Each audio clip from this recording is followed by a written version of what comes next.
think we should just remove the commits and get good to it.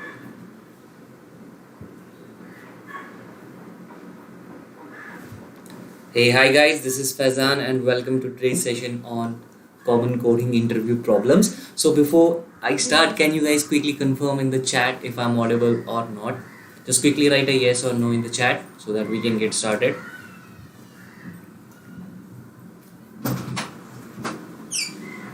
And also confirm in the chat if I'm audible. Is everything okay? Can you see the slide deck? Can you see the pointer? Quickly, guys.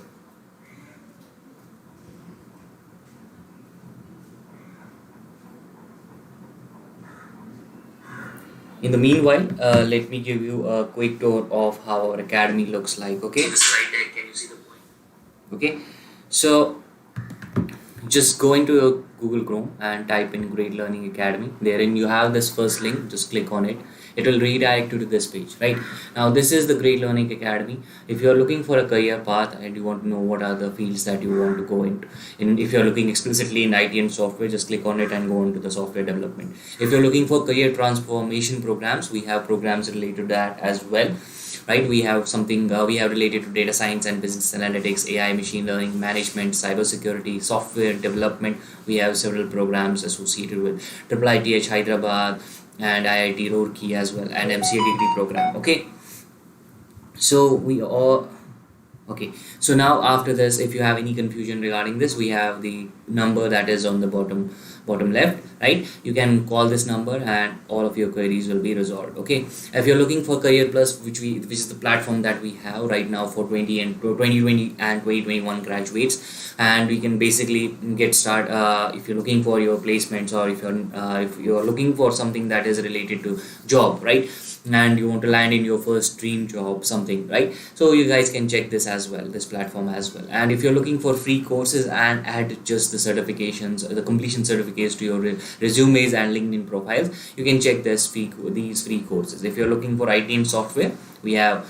information security, data structures and algorithms in Java programming, ethical hacking, all of these courses. Okay, and if you're looking something in Hindi, we have courses available in Hindi as well. Okay, so we have in Python programming in Hindi, machine learning in Hindi. Okay, so all of these you can check it once the session is over. Okay, and in order to get the certificate, that is the completion certificate, you need to answer 6 questions correctly out of 10 in order to get that certificate. Okay, done. So now let's get started with our session. So the first thing that you should know is how to let's suppose I give you a problem, right, and you were able to solve this. Now what is the second thing that you should be able to understand while solving this problem is that you should be able to use this solution that you have done, right? You should be able to use it for several other problems so that you can understand, okay, this is the thing that I did in that problem, I can use that same thing in this problem as well. So now let's talk about first simple problem that is the Fibonacci series. Can anyone tell me in the chat? Yes, there is on our YouTube channel. Okay, so now can you guys quickly, if you haven't subscribed to our channel, make sure you subscribe to our channel and you get all the courses that are available on our YouTube channel. Okay, we recently released a video on JavaScript that was a 10 hour and 30 minutes video. Okay, everything was covered from beginners to the advanced level, and plus the projects as well. So can anyone tell me what is the recurrence relationship of finding out this series? Quickly, anyone? Basically what is happening in this series, the last two numbers, this number when added with this number will give you 1, this number added with this number will give you 2. So the next number in the series is sum of the previous two. Okay, so this is the series that is known as Fibonacci series. You all know about it, right? So can anyone tell me what is the recurrence relation? Anyone in the chat? You can type it in the chat quickly, guys. Yes, Ashish, that is but what is the relation? So the basically what a relationship is, there is nothing but you recursively call fib of n minus 1 and fib of n minus 2, right? The sum of, and you do the sum of, what is this minus 1? It represents the next term. Let's suppose these are the two terms and this is the term that you have right now. These are the two terms that you are adding. So this is your n minus 1 and this is your n minus 2. and you're summing them up. So you're recursively calling this Fibonacci series, this function again, but this time on n minus 1, and similarly on n minus 2. And now this is something that is very common in recursion. You should have a base case, right, which tells the user, or which helps us to stop our recursion, right? Else we will get an error which is repeating itself, right? Which else we will, if we don't have a base condition, we will get an error which is known as stack overflow, okay, in Java, right? So basically this is the Fibonacci series. Now let's not waste our time on this simple problem. Let's see one problem wherein you can think of it as something which is used, this series is used in that problem, okay? Now let's see. So you have a binary string, right? You have a binary string and you need to find out, let's suppose you are given n, that how many strings can you form. So you have we are talking about binary numbers, so 0 and 1. So you have these two, right? So you can have either this is a string, this is the string, this can be a string, and this can be a string. So you have 4 possible strings, right? Sir, I am completing my C++, but I am not, but I can't practice its problems on. Can you give some suggestions? What can I do? Okay, so you have, let's suppose you are familiar with C++. So are you familiar with data structures as well in C++ and how to implement those? If yes, then go on to the lead code and solve problems. Start with easy problems and then slowly go on to the medium level problems, okay? So now these are the possible strings. When your n is, that means the number of digits that can be there, or the number of bits that can be there is 2. So these are the possible strings. But you need to find out how many strings are there in this when n is equivalent to 2, wherein there are no 2 consecutive ones. So in this you have 2 consecutive ones, so this is not included. So the answer should be 3, correct?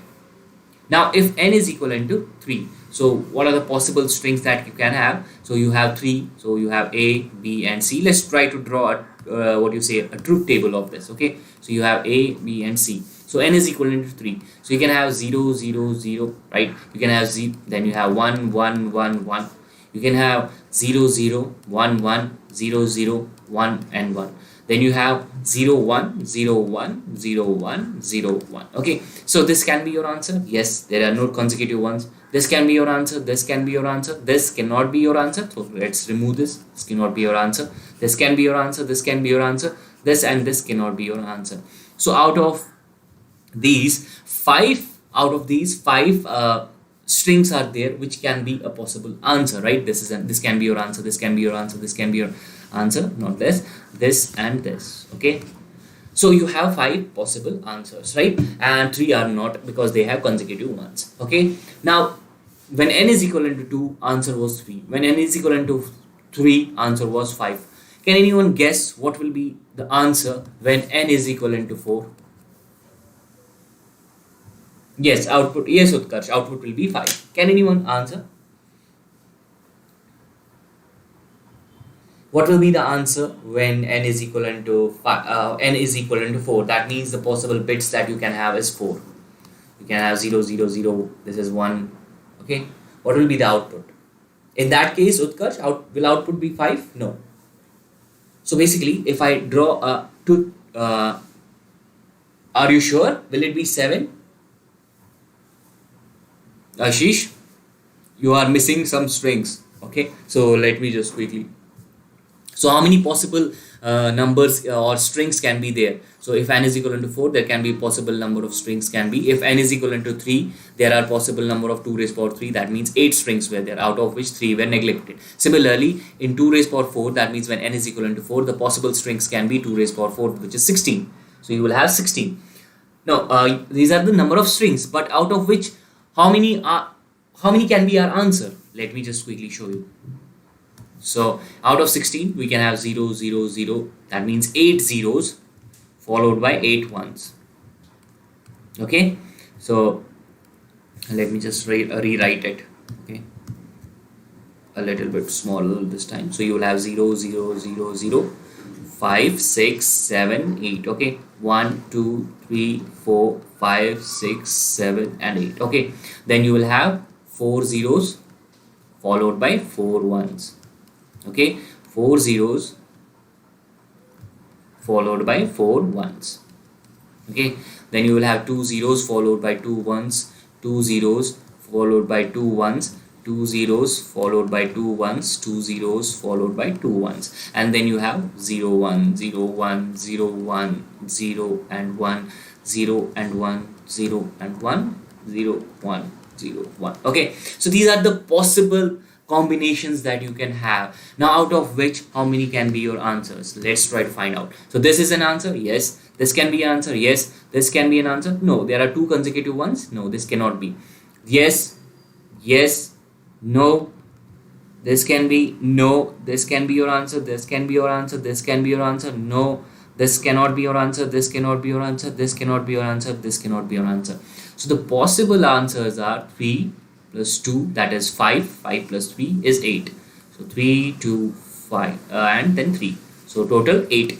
So if you observe, what is this n is equivalent to, when you have n equal to 4, answer is 8, right? You have answer equal to 8. What will be n is equivalent to 5? So basically, this is summing up the previous two terms, right? 3 plus 5 is nothing but 8. Now, what will be the answer when n is equivalent to 5? Can anyone guess? It should be obvious by now. What will be the answer? Quickly, guys. I want this session to be as interactive as possible. And this is the question that was asked in, I think it was asked in Amazon. Now, the basic of, or the, the basic criteria for this solving this problem is nothing but your recursion, right? This is something that is related to recursion, right? So what will be the answer when n is equivalent to 5? Yes, exactly, 13. Yes, correct, Ashish, right? So which is nothing but 8 plus 5, okay, which is 13. And similarly, so on and so forth, right? So this is how you relate, how you should relate each and every question with the question that you have already solved, okay? So for this, again, it was asked in Amazon and it was very simple. Only just because you can, if you are able to connect the dots, it was obvious, right? So the answer to this question is simply what it is same what we did earlier. So you will have two base cases wherein n is equivalent, if n is equivalent to 1, if n is equivalent to 0, return 0. If n is equivalent to 1, return 2. If n is equivalent to 2, return 3. So these are your base cases. When n is equivalent to 1, that means you can either have 0 and 1. Both of these are possible answers. So answer should be 2. When n is equivalent to 2, you can have 0, 0. Answer is 3, right? Which we have already seen, right? Answer is, when n is equivalent to 2, then answer is 3, right? Correct? So after that, then you will recursively call these functions. That's it. Fib of n minus 1, which we already have seen, function of n minus 2. Done. This is your implementation. Simple, right? You got the point, right, guys? So these are your base cases, right? And these are your this is your implementation. Done. So now let's look at the next problem. It was asked in Google, I think it was asked in Facebook as well. Okay, so now let's see how we can solve this problem. Okay, this is a problem which goes on like this, right? So you have been you need to count the number of steps that you can take. So you have given a staircase. So this, when n is equivalent to 1, that means there is one staircase and you can either jump one step or two steps at a time, right? And now once you are at here, let's suppose you are here, okay, let me make a map. You are here. Now you can either take a single step, right? You can only take a single step. You cannot take two steps because there is only one staircase. Okay, so the answer to this question, when answer to this scenario, when n is equivalent to 1, answer will be 1. When you have two staircases, that means you have two staircases and you are here, you can take one step, can be you can take 1 and 1, right? This can be a possible way with which you can move. Second can be you can take two steps at a time, so you can take two at a time.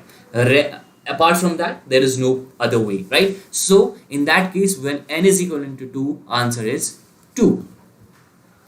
What happens when n is equivalent to 3? So you can take either these steps, 1 1 1, right? This is one scenario which you can do. You can go 2 1, right? You can go 1 2, right? So the possible ways when n is equivalent to 3 is what? N is equivalent to 3. That means 3 staircases. The possible answer is 3. Now can anyone guess what will be the possible answer when n is equivalent to 5? Quickly. Guys, this is very important. Competitive programming is all about, or if you talk about coding problems, any competitive programming. Now, when I say competitive programming, which that means you are in your interview and interviewer asks you a question which you haven't solved in your life and this is completely new, then how you can solve it, how you should be able to do these questions. We can solve it by recursion. Yes, you can solve it by recursion, but I'm saying what is the approach that you should be doing here. What is the can you relate it to something? What will be the answer when n is equivalent to 5? You have seen. Let me just clear my screen again and let me just, when n is equivalent to 5, what will be the answer? So you have when n is equivalent to 1, answer is 1. You have n is equivalent to 2, answer is what? 2. You have n is equivalent to 3, answer is 3. You have n is equivalent to 4, answer is here, answer is 5. Now when n is equivalent to 5, can you just relate it to something which is nothing but the sum of previous two terms? It will be 8. Is this thing clear, guys? What is this problem? Again, it is your Fibonacci series, but in a different way. Yes, Shrikant. Yes, correct. No, Shraddha, 15 will not be the answer.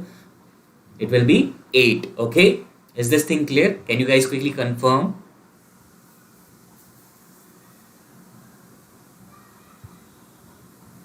Not 5. Yes, Komal. Correct. 8 is the correct answer. Shubham, what makes you think that 11 will be the answer when n is equivalent to 5?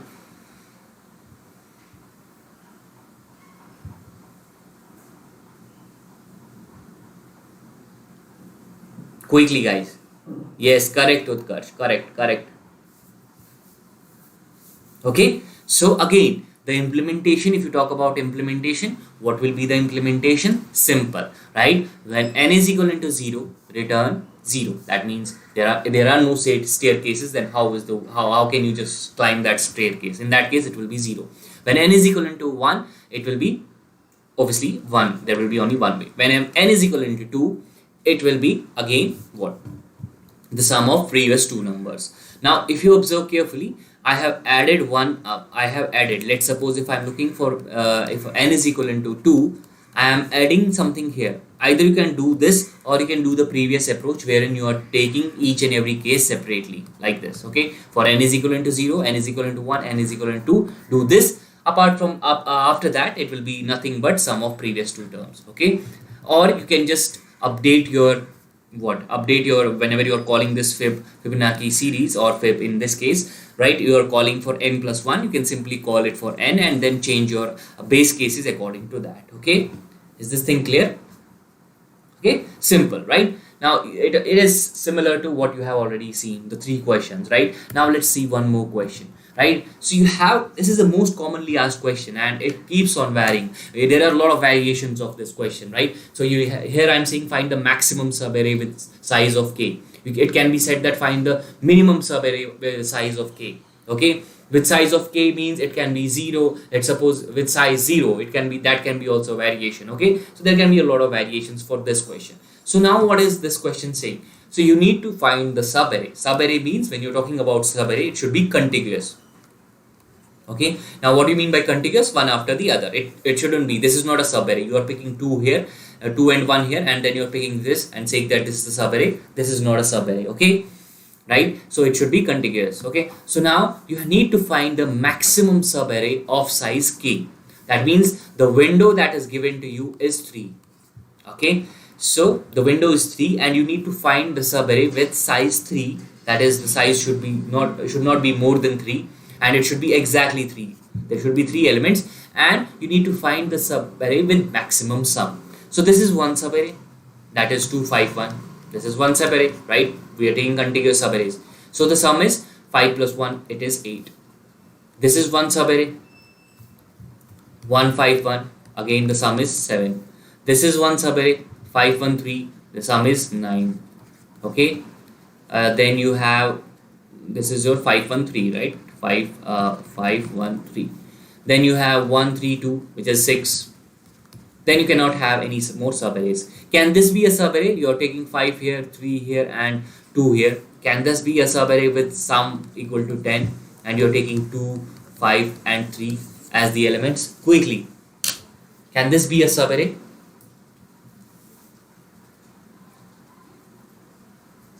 And can you think of an approach with which you can solve it? and efficiently. Obviously we are talking about only efficient algorithms, right? We are not going into something which is starting from the naive approach and then going on and complicating things. No, we are not doing that. Okay, quickly. Yes, exactly, this cannot be your subarray. Can anyone think of a simple basic approach, right? A naive approach or anything like that can solve? Can anyone give me some kind of a intuition how we can solve it? So there is one algorithm, and which is very important, guys, which is very important. It is known as a sliding window algorithm, right? No, okay, Rampal.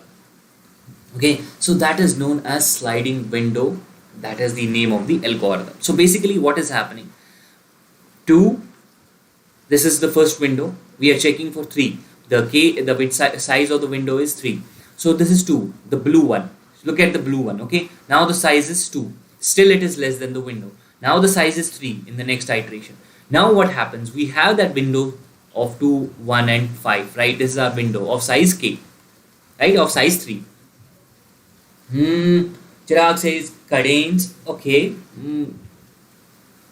Okay, yeah, you can do that. I'll show you in the next question that is based on that cadence algorithm. Okay, don't worry. Okay, now when you have what is the difference, right, Chirag? So basically when you know exactly what your window is, right, what should be your window. In this case our window is 3. In that case cadence algorithm is not something that you should go for. When you know the window, then it is obviously you should go for sliding window. Okay, you can go for cadence, but that is something when you don't know the size of the window, that at that time. That is also one more variation which I'm going to cover in the next. Okay, that was the whole objective of having both these sliding window as well as cadence, so that you can understand. Okay, so now your window is fixed, right? Now what happens? You have reached the window that is the 2, 1 and 5. Now what you are going to do? Now you're going to add one more element from this side and remove this. Okay, so you're going to slide your window. Earlier this was your window. Now you are slowly sliding your window one bit at a time, or one element at a time.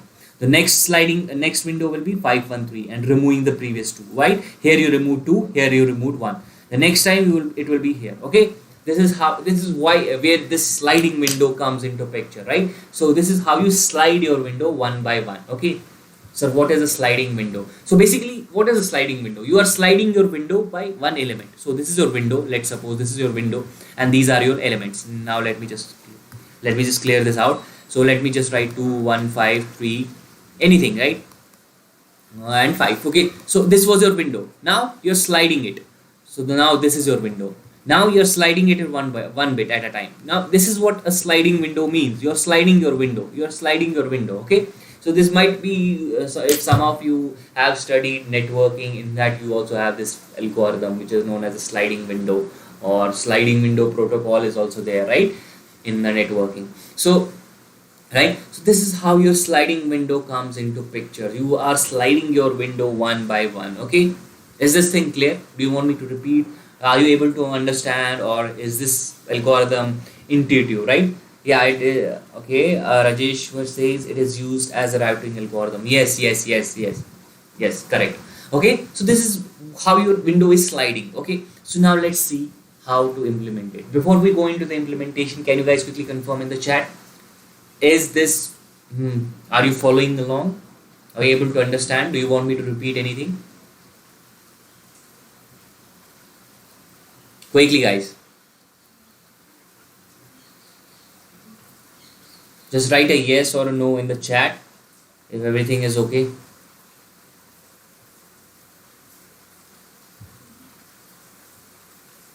Okay, great. Now let's continue. Okay, so basically what is happening now, let's try to implement it. Any more yeses? Can I get a few yeses? Okay, great. Okay, so now this is how you do it. So basically you will use a pointer. Now let me just pick this array again: 2, 1, 5, 1, 3, 2, 2, 1, 5 and 1, 3 and 2. So this is your array, right?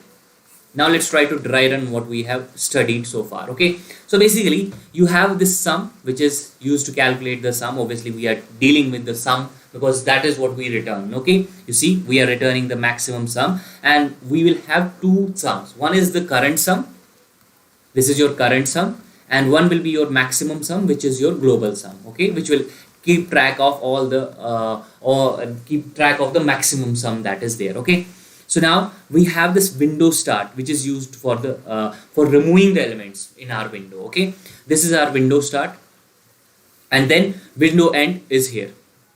This is our window end, the pointer. Okay, so now one by one we are at this index 0 1 2 3 4 5. Okay, we are at this index, and now let's continue. Okay, so now we are in this for loop. We are only iterating once through every element. So the if you're talking about space complexity, or not the space, we are not using any extra space, so space complexity will be obviously big O of 1, that is constant, but the time complexity will be big O of n, because we are only iterating once through the entire array. Okay, done. So now what we are doing, we are checking if window end is less than the length of the array, which is obviously 5. Yes, it is, right? Now Rajeshwar is saying that instead of, we can find the subarray by applying a sort. Now, if you're applying any sorting algorithm, let's suppose you're applying the most efficient sorting algorithm, which is merge sort, right? Now, that will take, in worst case, that will take big O of, and that will take big O of n log n time, right? So it will take n log n time. And if you're going for any worst algorithm other than this merge sort, right, that is big O of n square, right? So here what we are solving it in, the time complexity is only big O of n. That is why we are not going for, that is the naive approach, Rajeshwar. Okay, that is one thing that you can say, okay, I will do this approach, and interviewer says, can you optimize it any further? Okay, got it. Now let's see what else. So let me just first erase these things, things that are related to time complexity. Yes, correct. Okay, now let's continue. Okay, yeah. So now our window is at this point. Okay, so we are saying that, okay, is this window length, window end less than 5? Yes, it is. So we are adding these up. So our sum, which is the local or not the global sum, which is the current sum, will be added. So 0 plus 2 is 2. So sum is 2. Now what we are checking? We are checking, have we exceeded the window? Because we know k is nothing but 3 here, right? The window size is 3. So right now we have only one element in the window. So obviously we will not go in this if. What we do? We go back and check and increment our this window end, which will be here next time. Okay. Now our window size is 2. And our sum will be 2 plus 1, which is 3. Right?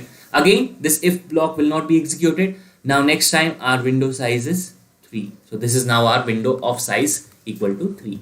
Okay, so now our sum will be incremented and sum will be 8. Now this is our local sum, or you can say this sum keeps on updating every time. Okay, now what we are saying that, okay, is window end greater than or equal to k minus 1? Here, what is k minus 1? That means 2. And window end is at this position. That is obviously equal to 2. So window size 2 is equivalent to 2. That means we are, in the next iteration, we will be exceeding our window. So now what we are doing, we are smartly removing this element. Let me just use another color over here. We are smartly removing the previous element. Okay, because we need to keep track of this thing that we are not, we are only picking the subarrays which are contiguous. Okay, done. So now what we are doing, we have this global sum. We are checking if the global sum, now basically we are storing this 8. If next time when 9 comes, we are replacing with this maximum sum. So currently maximum sum is 0. So obviously 0 is less than, or we can say the maximum between 0 and 8 is 8. So the maximum sum, which is our global sum, will be right now 8. Okay. And now what we are doing, we are smartly removing this window start, which was the pointer, which helps us to remove those previous elements. We are smartly using that pointer to remove it from the sum. So we are reducing sum by this window size, that is window start, and we are removing this 2 from this. So our sum will be right now 2, and we will increment our window start. Okay, is it done? So now our window size is 2. We have reduced our window size successfully to 2. Now we go back again. We increment our window end. Okay, Now what we are doing, our window size has been increased because now the sum is, instead of 6, it is 7.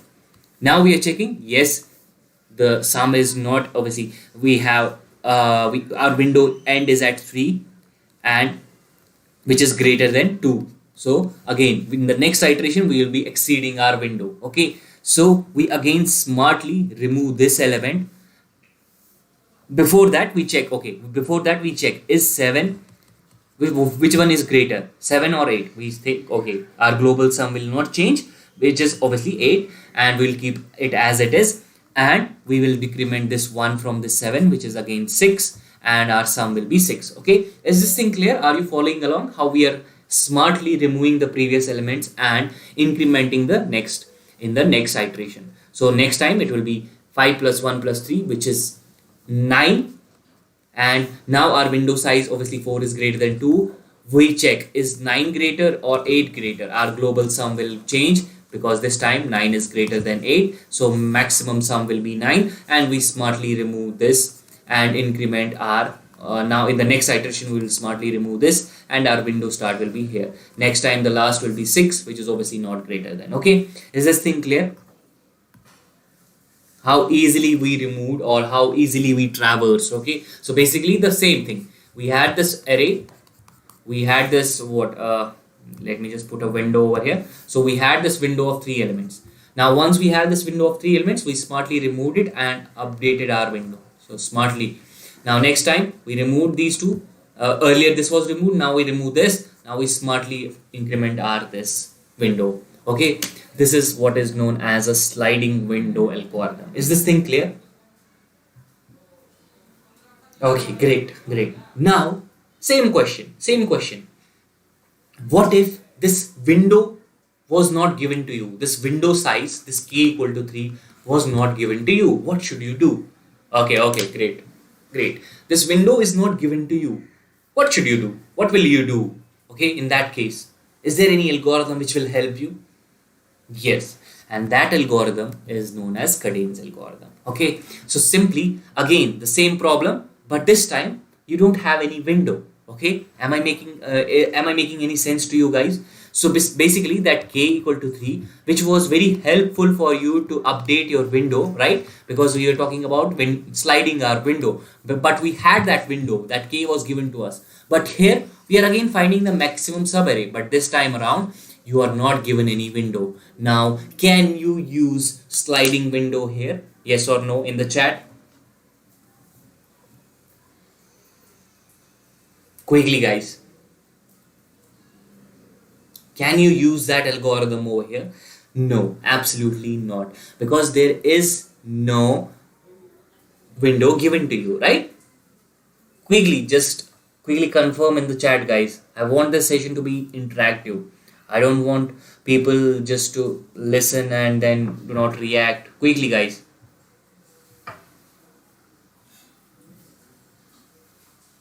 Okay, so you cannot use the sliding window, right? You cannot use it, absolutely not. Now the next algorithm which is there is known as your Cadence algorithm. Okay, so now let me take an example and let me show you this how it works. Okay, yes. Okay, so again the subarray we are talking about. So let's take an example, this example 2 1 5, which is -2 1 and 5, -2 1 and 5, then you have 1 -3 and 5, 1 -3 and 4. So this is the subarray that is given to you.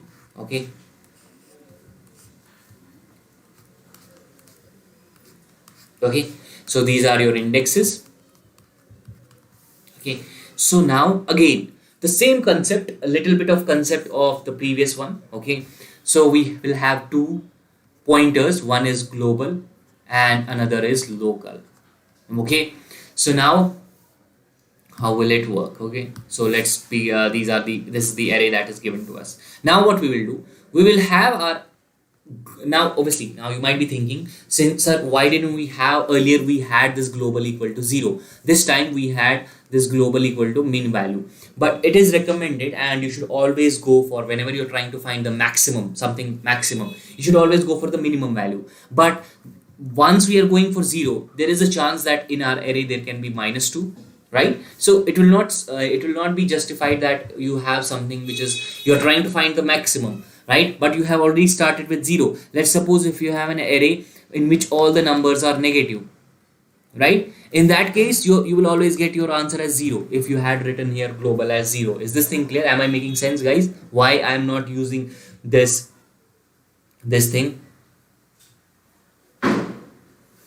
Okay, guys, am I making any sense? Quickly in the chat, why I'm not using 0 and why I'm using integer dot min value, that is the minimum value, minimum possible value, because there is no such number which can be less than that. Okay, so that is why I'm using my global, and it is I have initialized it to minimum value. Okay, now in my local, since I'm updating it every time I'm updating this local, I will have it this equal to 0. Okay, done. So let me just erase everything else. So this step is clear to you, the first step, the initialization step. Now again I am iterating through first element to the last element, and now I have this I pointing to this element. Now what I'm doing, I am again same thing, I am summing these two numbers up. So my local is nothing, local is updated, and I'm doing 0 plus a of I, which is nothing but 0 plus minus 2. So my minus 2, this is my local, and my local is equal to minus 2. This is the value, this which we did in earlier case as well. But here what I'm doing, I am checking if my global is less than my local. Yes, my global is less than local. Why? Because that is minimum value. It can be something like minus 3 to 31276, right? Whatever is the range of that negative value we have. So obviously that is less than this. So what we do, we update our global. So our global will be minus 2. And after that we check, because we are looking for a subarray with maximum sum, right? With maximum sum. So what we do, we just update our, because now there is no such window. I think session is same as the last year. Okay, no, the session is not the same. So this is something that has been asked regularly, and we are trying to cover these questions. So because again, whenever we see students getting into an interview, these questions are asked. Okay, these questions are asked always. Okay, and they are asked in different versions, or different let's suppose right now I'm saying the sum should be equal to k, or next time I'm asking sum should be equal to 0, like in the earlier case which I have already shown you. Okay, so these problems come again and again. Okay, so that is why we are focusing on this problem in this session. Okay, cool.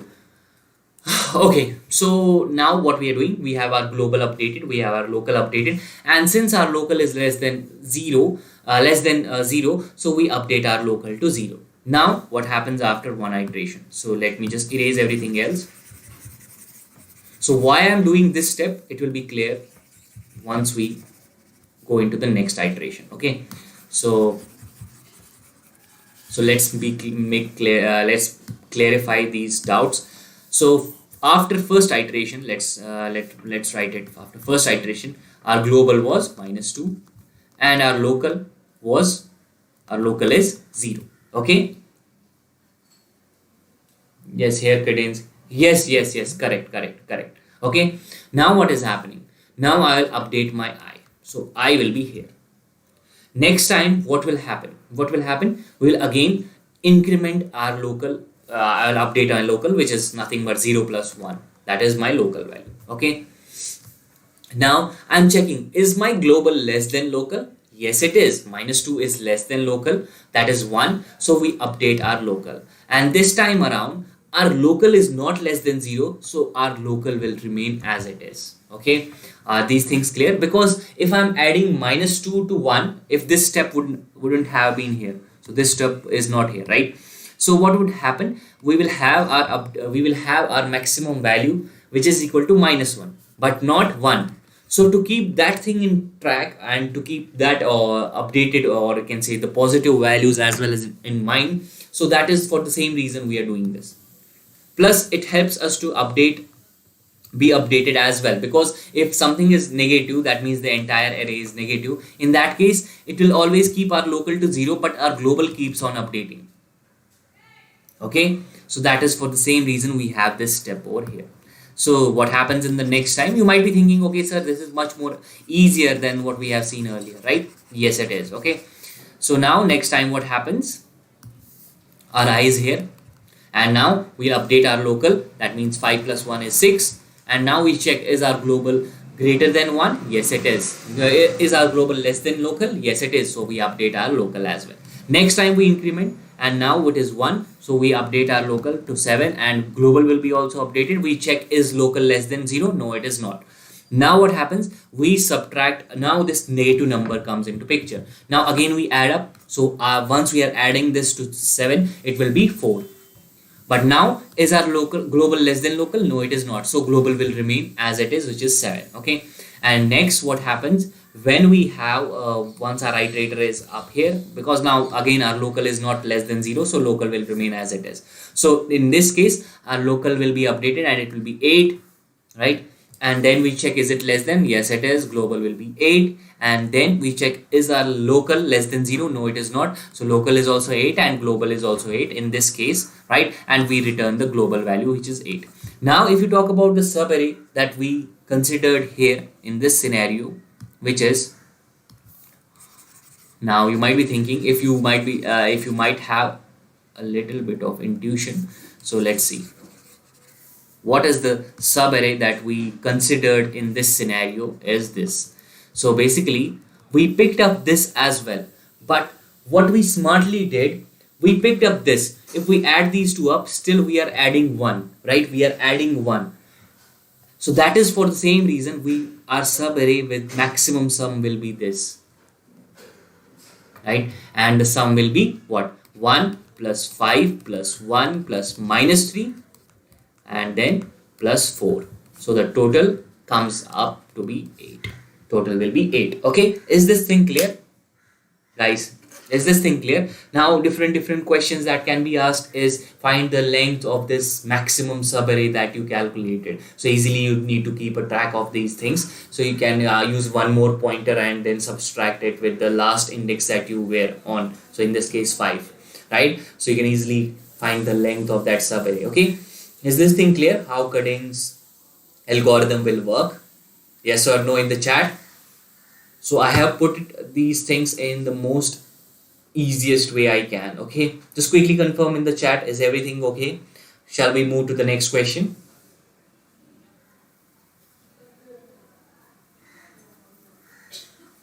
Quickly guys, confirm in the chat. Do you want me to repeat? Okay, great Kacho. Okay, anyone else? Is everything clear? Quickly guys, yes, no? Okay. Is there anyone in this entire session who wants me to repeat this? Will this live session be recorded or present on the after? Yes, it will be there. Yes, Shrikant, it will be there. Okay, don't worry. Also the slide decks that I'm using, the learning material or whatever you say, the slide deck or the presentation that I'm using will be shared with you guys. Okay, so don't worry. Okay, great. So now let's move on to the next question, and this is probably the most commonly asked question. It was asked in Amazon multiple number of times, but with not like this, minimize the cost of connecting the ropes. He will say, this is the petrol and this is the car, how would you minimize the petrol and all those things, how you minimize this is the student and this is the current structure that you want to build, this is the house, how you minimize the number of bricks, all those things, all those manipulating this question in this way or that way, but the gist will remain the same. Okay, so basically what is this question? Minimizing the cost of connecting the ropes. So these are your ropes. Okay, these are your ropes and this is the cost. So you have basically these units of rope. So this is one rope, one. Okay, so you have this is the cost associated with this rope when you are trying to connect it, 4, 1 and 7. Okay, so when you are trying to connect, okay,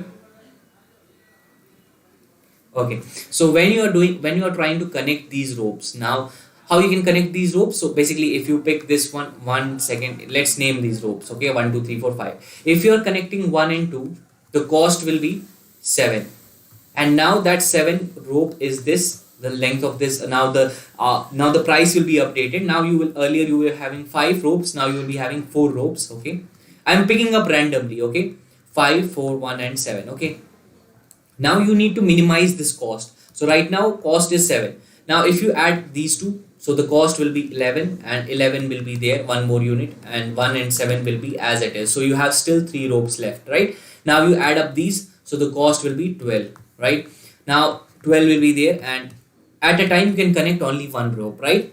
It makes sense, right? So now at the end you have 12 and 7 and you will connect them, and it will be some I guess 19. So 19 is the cost.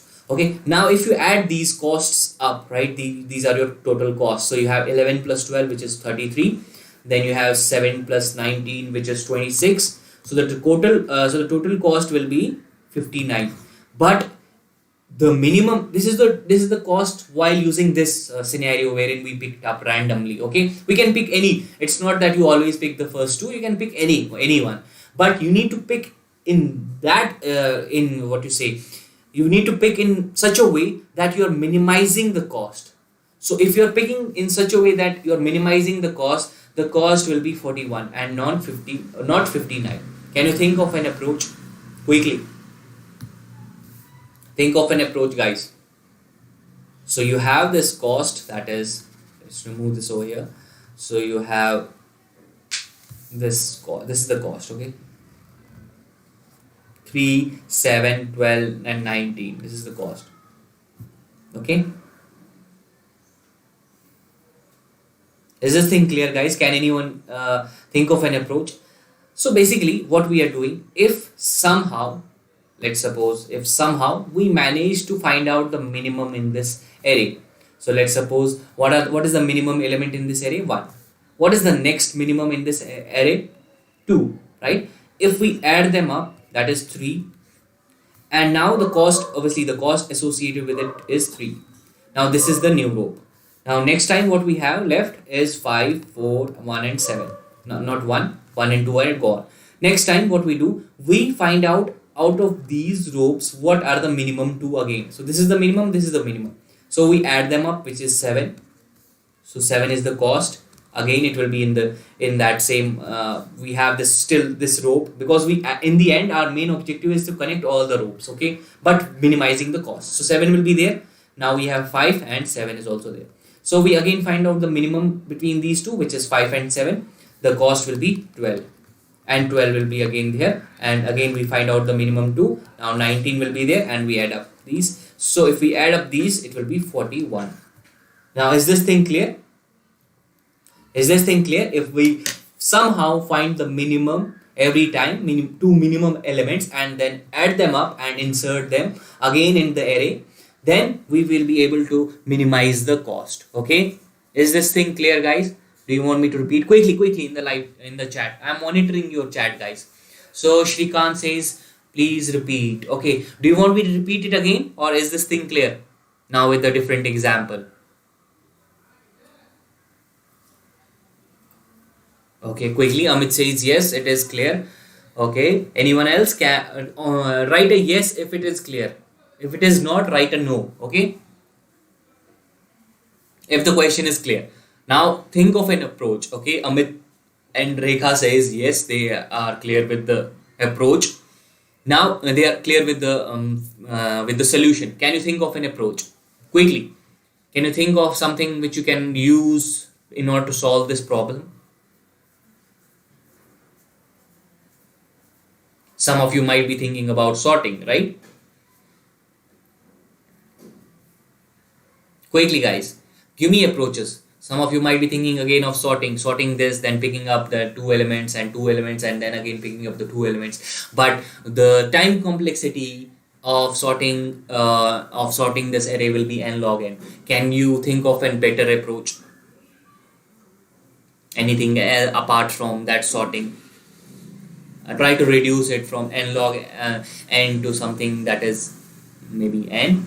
Okay, so now what we know, yes, Afzal, you can sort it, but we are not looking for sorting. Okay, we are trying to minimize the time complexity and space. I will say you can use extra space. Okay, now think of the approach. You can use extra space, right? There is always a trade-off between a space and the time complexity. You can, what do you mean by trade-off? You can either make your program as time efficient or space efficient, but usually the space, we don't focus that much on space, but if an interviewer says that do not use any extra space, then you need to think of a different approach. Here I'm saying that go ahead and use extra space. Okay, so I'm using an extra space and I will be using a priority queue. But this is basically a heap. Whenever you're using this priority queue in Java, it means I'm using a min heap. Now, what does a min heap mean? So whenever I'm dumping, you see, I'm dumping all the elements in the heap, in this heap. I'm adding all the elements. Now, what will happen? When I'm dumping all the elements in the heap, the minimum element that is in the array will be at the top. So this will be the top element. In our case, it was 1, and rest I don't care how the heap, how the elements are there in the heap. Okay, I don't care about them. I don't care about the rest of the elements. But I can be rest assured that whenever I'm removing the element from this heap, it will give me the minimum element. Now, whenever I'm removing an element, the next element that is minimum in the heap will be updated here.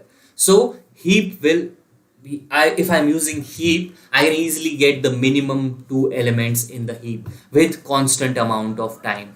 Although I'm using an extra space of big O of n in the worst case, but I don't care about that. Okay, I don't care about extra space. I'm trying to reduce the time complexity. Okay, is this thing clear? So now what I'm doing, I got in my array, let's rewrite the array 25417. 25417. So I know for sure that this one will be the top element in the heap, and whenever I'm using, you see, now I will keep on removing 2 elements unless and until the heap size is greater than 1. Okay, how I'm doing that? So basically I'm removing one remove and second remove. So basically here it will be removed, 1 will be removed and 2 will be removed. I'm adding them up and I'm using this temporary variable, and this is the one that will help me to keep the sum. This is the sum of the minimum elements, right? What will be the cost, or whatever you say, minimum cost, that is this minimum cost. Okay, this is the variable that I'm using, okay, to find the cost. Okay, so in this minimum cost, what will be the value? 2 plus 3 is 2 plus 1 is 3. So this will be the in min. Then I'm adding this minimum again in the heap. So now this and this is gone. So in my heap there will be 5, 4 and 3. So I can be rest assured that this 3 is present at the top. Now again when I'm removing, 3 will be removed. Next time the 4 is the minimum element, 4 will be removed. Now I'm adding them up, that is 7, and I'm adding this cost over here. And then this is my the minimum cost, okay, and then I'm adding this 7 back in the heap. So in my heap it will be 5, 7 and 5. So I can be rest assured that whenever I'm removing an element, it will be removed. 5 will be removed. So 5 will be removed here, and here 7 will be removed. Again I'm adding them up and storing them in min. So 5 plus 7 is 12. 12 will be added, and again adding them in the heap. So 12 plus 7.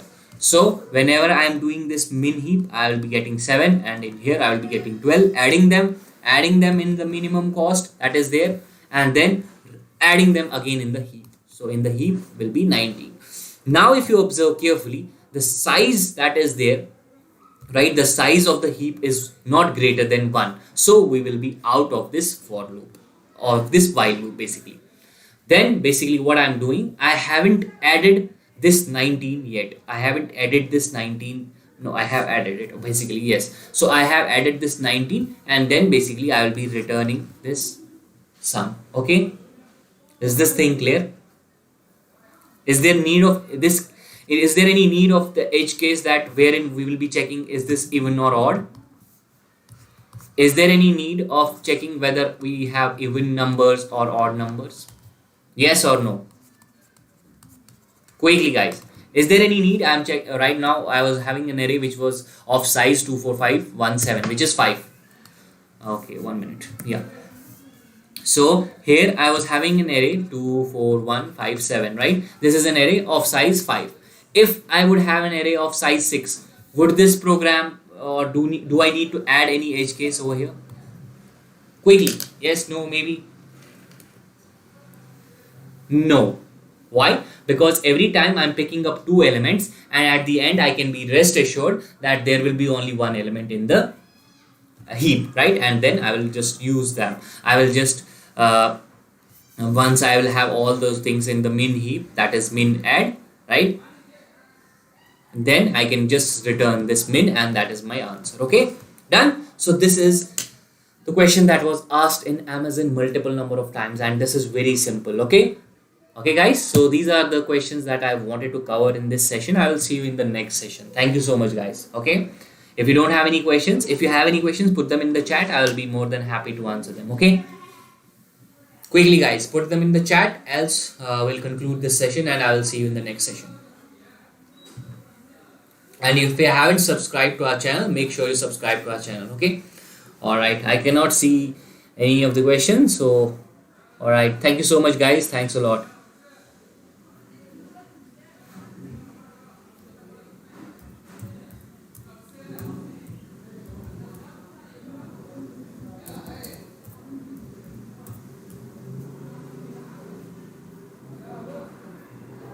Thank you guys. Thank you so much.